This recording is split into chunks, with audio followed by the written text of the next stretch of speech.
retirement savings could talk, what financial advice would it give you today? Think there are a lot of things that I would think in retrospect, predominantly the asset class.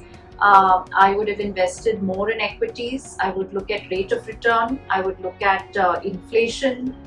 And many people don't realize that the power of compounding actually works wonders. They say, right, it's the seventh wonder of the world.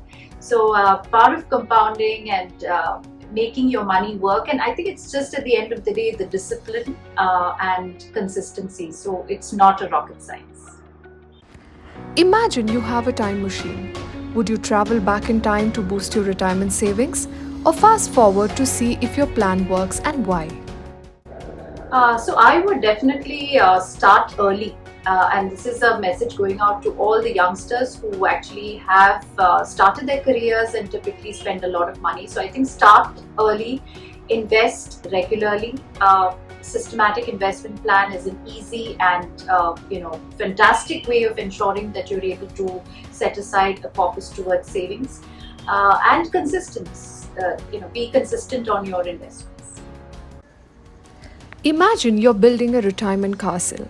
What are the three most important rooms and why?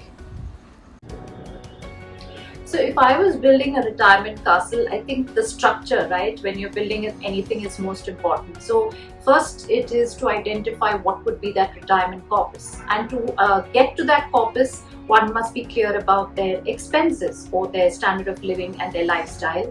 One must be aware of what inflation is and what it does to one's money. Basically, the value of rupee one keeps depreciating every day, and therefore, how much more would I need to maintain the same standard of living?